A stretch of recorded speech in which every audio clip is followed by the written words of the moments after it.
नमस्कार दोस्तों, कैसे हैं आप सब। आज हम देखने वाले हैं भगवत गीता के चौथे अध्याय ज्ञान कर्म संन्यास योग के 20वें श्लोक को। तो दोस्तों चलिए बढ़ते हैं इस श्लोक के उच्चारण की तरफ, फिर हम उसके अर्थ को देखेंगे।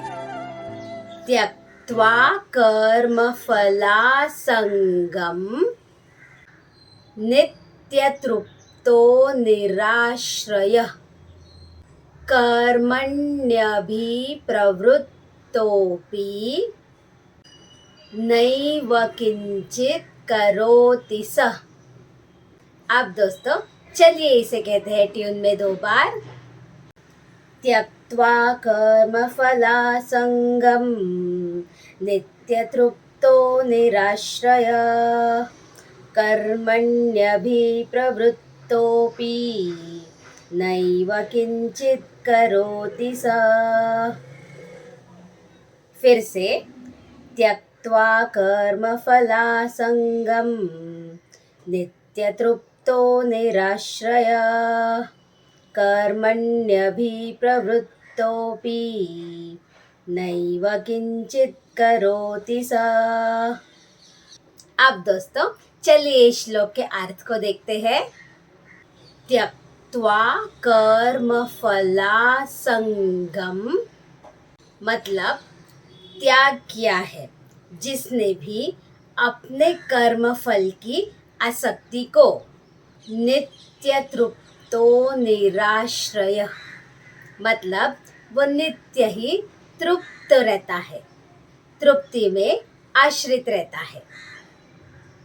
कर्मण्यभिप्रवृत्तोऽपि मतलब यदि वह अपने कर्मों में पूरी तरह से मग्न दिखाई देता है। नैव किंचित करोति सः फिर भी वह निश्चित ही कोई भी कर्म नहीं करता है। इसका मतलब क्या हुआ दोस्तों? इसका मतलब यह हुआ कि जो मनुष्य अपने सारे कर्मों को भगवान श्री कृष्ण को समर्पित करता है, वह मनुष्य अपने कर्मों के फलों से बंधा हुआ नहीं रहता है। दोस्तों इस श्लोक में भगवान श्री कृष्ण हमें अकर्म के बारे में बता रहे हैं, अकर्म की डेफिनेशन बता रहे हैं। अकर्म में हम अपना कर्तव्य करते तो है, मगर उसे भगवान को याद करके, भगवान को अर्पित करके करते हैं। ऐसा करने से हमें कर्मों के फलों से बंधे नहीं रहना पड़ता, क्योंकि दोस्तों यदि हम कर्म फलों में बंधे रहेंगे तो फिर हमें उन फलों को भोगने के लिए इस संसार में फिर से आना पड़ेगा किसी न किसी रूप में। इसीलिए दोस्तों हमारे लिए यह बहुत ज़रूरी है कि हम कर्म तो करें, क्योंकि हमें हमारा निर्वाह करना है। भगवान श्री कृष्ण यहाँ पर कर्म ना करने के बारे में बिल्कुल भी नहीं कह रहे हैं। वे कह रहे हैं कि हमें अपना कर्म करना चाहिए, हमें हमारे कर्तव्यों को पार पाड़ना चाहिए, मगर भगवान श्री कृष्ण के चरणों में सेवा समझकर, उन्हें हमेशा याद करके। ऐसा करने से हम बुरे कर्म तो नहीं करेंगे और जो भी कर्म करेंगे उन कर्म के फलों में नहीं अटकेंगे।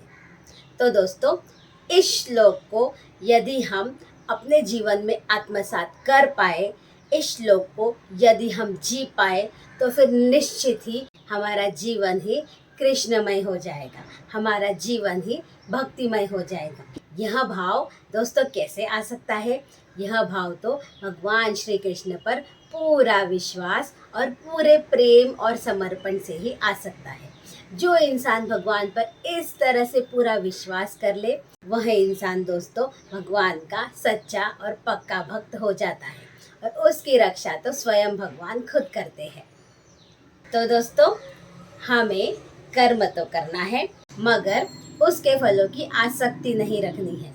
मतलब मैंने किया तो मुझे इसका क्रेडिट मिलना ही चाहिए, ये मेरा किया हुआ है तो सबको पता चलना ही चाहिए, इसकी कोई भी ज़रूरत नहीं है दोस्तों।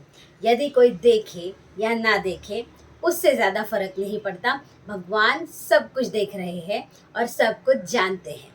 वहाँ से कोई नहीं बच सकता, वहाँ से कोई नहीं छूट सकता। तो दोस्तों निश्चित ही भगवान श्री कृष्ण की भक्ति करना शुरू कीजिए।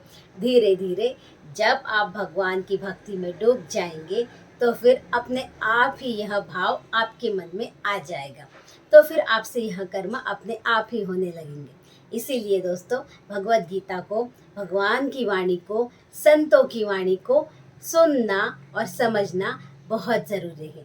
यहाँ पर दोस्तों फिर से यह बात आती है कि हमें हमारे भगवान पर, हमारे इष्ट पर विश्वास होना चाहिए और संतों का संग मतलब सत्संग होना बहुत ज़रूरी है।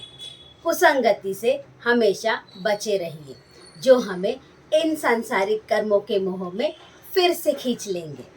इसीलिए दोस्तों, किसके साथ रहना है, क्या कहना है, क्या करना है, यह समझना बहुत ज़रूरी है।